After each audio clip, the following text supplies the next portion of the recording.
নমস্কার বন্ধুরা, দীপা রান্নাঘরে তোমাদের সকলকে আরও একবার জানাই স্বাগত। মাছের ডিম একবার এইভাবে বানিয়ে দেখতে পারো। এটা দেখতে যতটা সুন্দর, খেতেও কিন্তু দারুণ স্বাদের হয়ে থাকে। আর ঘরে থাকা মশলা দিয়ে কিন্তু আজকের এই রেসিপিটা আমি করে ফেলেছি। তো চলো আজকের এই রেসিপিটা কিভাবে করলাম প্রথম থেকে শেষ পর্যন্ত ভিডিওটা কিন্তু তোমরা না টেনে দেখে নাও, তাহলে কিন্তু তোমরাও এরকম সুস্বাদু একটা রেসিপি ঝটপট তৈরি করে নিতে পারবে। মাছের ডিমের রেসিপি করার জন্য এখানে আমি নিয়েছি 250 গ্রাম মতো মাছের ডিম। তার মধ্যে দেখো দিয়ে দিলাম 2 চামচ মতো বেসন।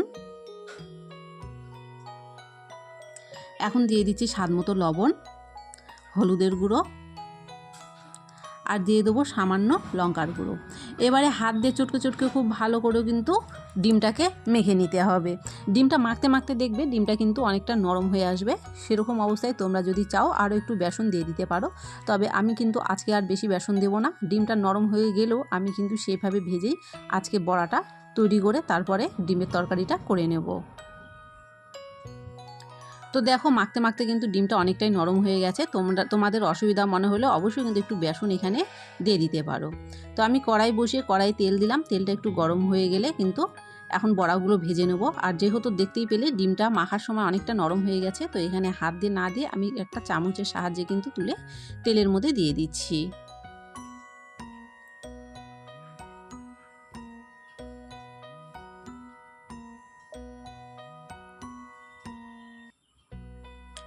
একটু অপেক্ষা করে যখন একদিকে একটু লাল হয়ে যাবে তখন উল্টে দেব।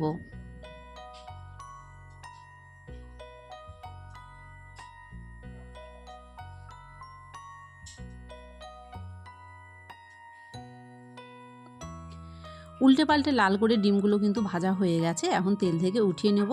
আর পরের ডিমগুলোও কিন্তু ঠিক এই রকমভাবে ভেজে নেব।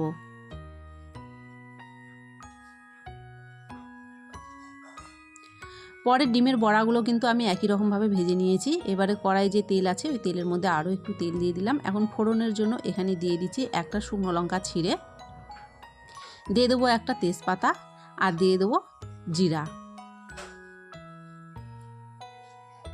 ফোড়নটা একটু নেড়ে চেড়ে নিলাম।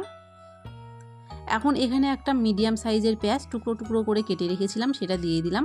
পেঁয়াজটা হালকা একটু নেড়ে চেড়ে নেব।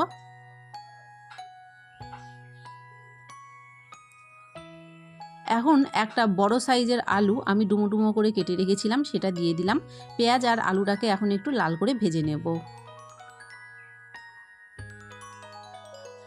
একটু সময় নিয়ে দেখো পেঁয়াজ আর আলুটাকে কিন্তু আমি লাল করে ভেজে নিয়েছি। এখন এখানে কিছু মশলা কিন্তু ব্যবহার করব। প্রথমেই দিয়ে দিলাম জিরার গুঁড়া, তারপরে দিয়ে দিলাম ধনার গুঁড়া, দিয়ে দিলাম স্বাদ মতো লঙ্কার গুঁড়া, হলুদের গুঁড়া, স্বাদ মতো দিয়ে দিচ্ছি লবণ। আর এখানে আমি 5-6 কোয়া রসুন আর আদা বেটে রেখেছিলাম, সেই মশলাটা দিলাম। মশলার বাটিটা ধুয়ে জল দিয়ে দিলাম। আর একটা বড় সাইজের টমেটো টুকরো করে কেটে রেখেছিলাম, সেটা দিয়ে দিলাম। এখন নেড়ে চেড়ে মশলাগুলো খুব ভালো করে কষিয়ে নেব। আর মশলাটা এমনভাবে কষাবো আলু যেন 80% সেদ্ধ হয়ে যায়। মশলাটা 2-3 মিনিট কষিয়ে নেওয়ার পরে এখন দিয়ে দিলাম স্বাদের জন্য একটু চিনি। আরও ভালো করে মশলাটাকে কষিয়ে নেব। আরও 7 থেকে 8 মিনিট মতো সময় নিয়ে কিন্তু মশলাটাকে আমি খুব ভালো করে কষিয়ে নিয়েছি। টমেটোগুলো কিন্তু গলে গিয়েছে। এখন এখানটায় দিয়ে দেবো পর্যাপ্ত পরিমাণে জল। যতটুকু ঝোল তোমরা রাখবে ঠিক সেই অনুযায়ী কিন্তু জলটা দিয়ে দেবে। এখন ভেজে রাখা মাছের ডিমের বড়াগুলো দিয়ে দেব। এখন ঝোলটাকে ফুটতে দেব।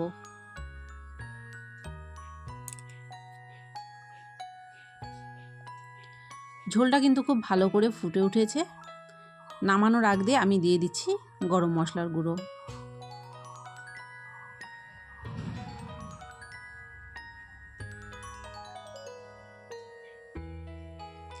আমি কিন্তু এখানে একটা আলু ভেঙে তোমাদের দেখিয়ে দিচ্ছি। আলু কিন্তু দেখো পুরোপুরিভাবে সেদ্ধ হয়ে গেছে।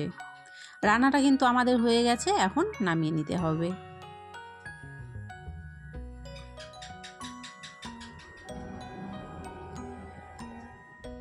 রেডি হয়ে গেল সুস্বাদু ডিমের বড়ার রেসিপি। তোমাদের কেমন লেগেছে অবশ্যই কমেন্ট করো। ভালো লাগলে অবশ্যই একটা লাইক করো। ভিডিওটাকে শেয়ার করে দিও। চ্যানেলে যদি নতুন হয়ে থাকো, চ্যানেল যদি সাবস্ক্রাইব করা না থাকে, অবশ্যই চ্যানেলটি সাবস্ক্রাইব করে পাশে থাকা বেল বাটনটি প্রেস করে দিও। তাহলে এরকম সুন্দর সুন্দর রেসিপি আমি আপলোড করার সাথে সাথেই সবার আগে পৌঁছে যাবে তোমাদের কাছে। কেমন হয়েছে রেসিপিটা কমেন্ট করতে কিন্তু একদমই ভুলবে না। সকলে কিন্তু খুব খুব ভালো থাকো। তোমাদের সাথে দেখা হবে আবার নতুন কোনো দিনে নতুন কোনো রেসিপির সাথে।